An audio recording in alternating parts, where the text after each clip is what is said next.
From the moment you could walk, you were taught that strength means never flinching, never showing doubt, fear, or hesitation. Society chains itself to the myth of the alpha, the unbreakable CEO, the invincible warrior, the influencer who grinds 24/7. But Nietzsche saw through this lie. In Twilight of the Idols, he wrote, "What doesn't kill me makes me stronger." We've twisted his words into a mantra for toxic resilience. Nietzsche wasn't praising brute force, he was exposing weakness as the true forge of power. Consider this. The oak tree snaps in the storm while the bamboo bends and survives. The strongest empires collapse under their own rigidity while the adaptable endure. Your weakness isn't a flaw, it's a feedback mechanism. Anxiety. It's your body's radar for danger, self-doubt. It's your mind's way of forcing you to prepare. Nietzsche's genius was recognizing that true strength isn't the absence of weakness, it's the mastery of it.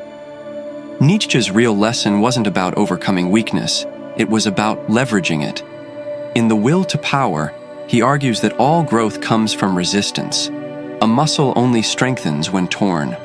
A mind only sharpens when challenged. Yet modern culture treats weakness like a disease, something to medicate, meditate away, or bury under good vibes only. Nietzsche called this slave morality, the cowardice of pretending vulnerability doesn't exist. But here's the twist. The Spartans feared weakness so much they abandoned imperfect infants. Yet Sparta fell, while Athens, home to Socrates, who called himself a midwife of ideas, shaped Western thought. Nietzsche's chronic headaches and isolation forced him to rethink everything. Your flaws aren't obstacles, they're the curriculum.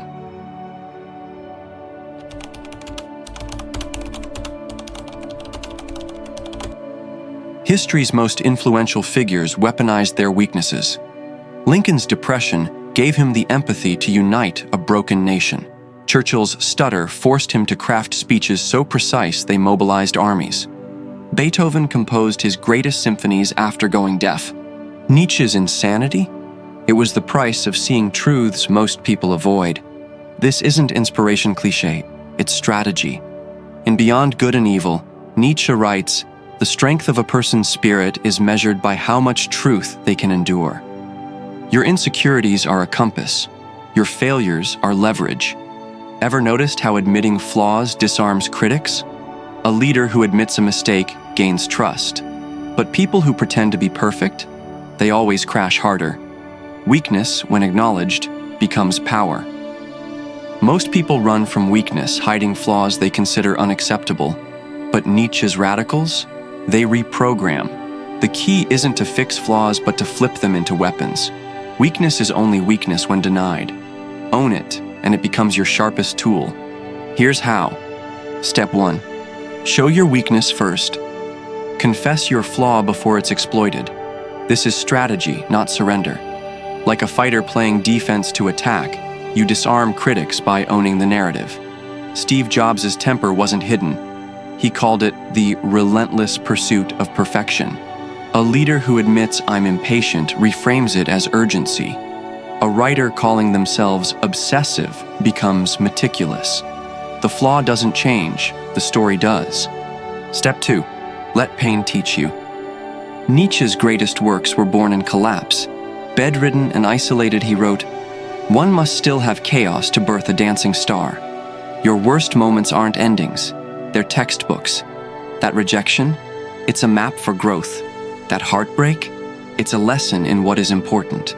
Pain is the universe's blunt teacher. Let it carve wisdom into you. Step 3. Redirect your energy. Nietzsche said, "Love your destiny." A nervous habit becomes a signature gesture, like Einstein's hair twirling while solving problems. Anxiety becomes sharp awareness, like Kafka's paranoia inspired The Trial.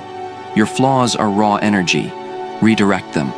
The shy introvert becomes a listener who reads rooms. The overthinker becomes a strategist, anticipating every move. Step 4. Engineer your environment.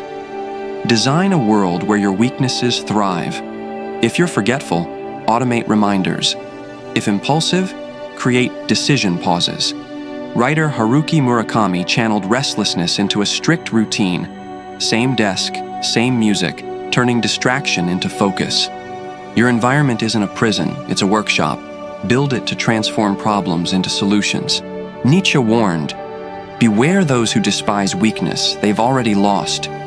The goal isn't to erase flaws, but to engrave them into your blade. Master your weakness, and it becomes the edge they never see coming.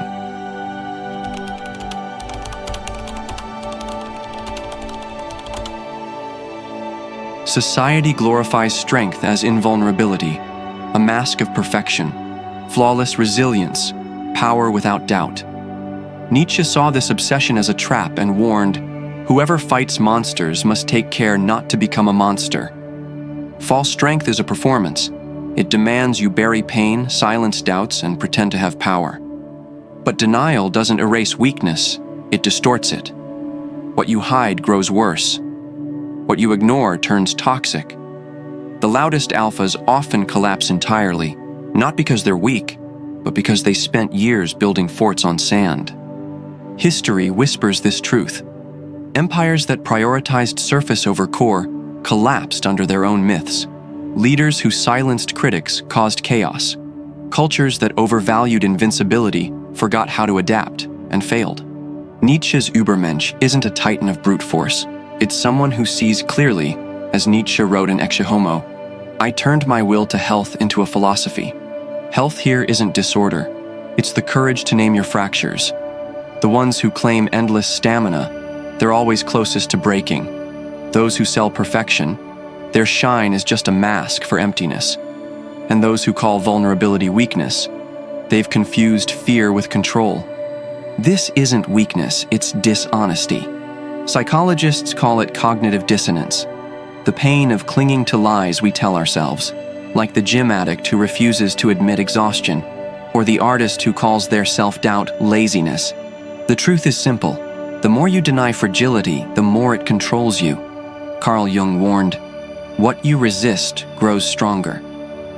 Nietzsche's warning isn't about monsters out there. It's about the ones we create by lying to ourselves. False strength is a self-made prison. Its bars are shame, its lock is pride. The Roman Empire didn't fall to invaders. It rotted from within, drowning in its own illusions. The alternative isn't weakness, it's integration. Pain, when acknowledged, becomes a teacher. Fear, when faced, becomes a compass. The Übermensch isn't fearless, they're awake. They know storms reveal which foundations hold. Your flaws become flaws only when you fight them. Denial turns slips into falls. Honesty turns wounds into wisdom. As Nietzsche wrote, "Become who you are, not by fighting weakness, but by letting it transform you."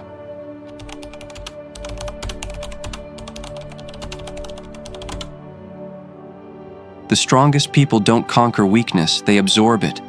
They don't hide cracks, they let light fill them. Your anxiety isn't broken, your laziness isn't lazy, your failures aren't dead ends, they're raw materials waiting to be shaped. The oak stands rigid until the storm splits it. The bamboo bends low, touching the ground, then rises higher. Both face the same wind. Only one survives. Nietzsche's secret? What we call weakness is just energy misplaced. Fear? It's your inner alarm system, evolved to keep you safe. Hesitation? It's your intuition rejecting false paths. Mistakes? They're trials for greatness. When Nietzsche wrote, "Become who you are," he wasn't telling you to fix yourself. He was daring you to dig deeper, to find the power buried under doubts. The artist's doubt becomes their filter for beauty. The leader's hesitation becomes their pause for wisdom. The scientist's obsession becomes their tool for discovery. What the world calls flaws are just tools misunderstood. But society fears this truth. It sells you lies, that strength means never bending, success means never failing, and control means never doubting. These aren't virtues, they're cages. The athlete pushing past injuries, the entrepreneur chasing endless hustle, the perfectionist staging a perfect life. They're not strong but fragile, one truth away from their masks cracking. True strength is quieter. It's Frida Kahlo painting masterpieces from her pain. It's Stephen Hawking exploring the cosmos from a wheelchair. It's Van Gogh turning his torment into art. They didn't transcend weakness. They merged with it. Their flaws became the lens through which they reshaped reality. This isn't poetry. It's science. Forests regrow stronger after fires. Wounds heal tougher after scars. The mind builds toughness through struggle. If you ignore pain, it spreads. If you face it, it becomes fuel. The shy child learns to listen deeply. The outsider sees what insiders miss. The scarred warrior earns loyalty no hero can claim. Weakness is life's training ground. Fighting it is failure. Embracing it is mastery. The oak breaks. The bamboo bends. The unbreakable don't fear the storm. They learn its rhythm. You don't win by being perfect. You win by being human, by letting every crack teach you to hold more light, by letting every fall teach you to rise wiser. Nietzsche didn't write despite his chaos. He wrote from it. The secret isn't to avoid breaking, it's to let the breaking rebuild you. Type weakness wins below if you agree. Disagree? Prove it. The game isn't about winning or losing, it's about playing by your own rules. This is just the beginning. Subscribe if you dare to be more than strong. See you in the next one.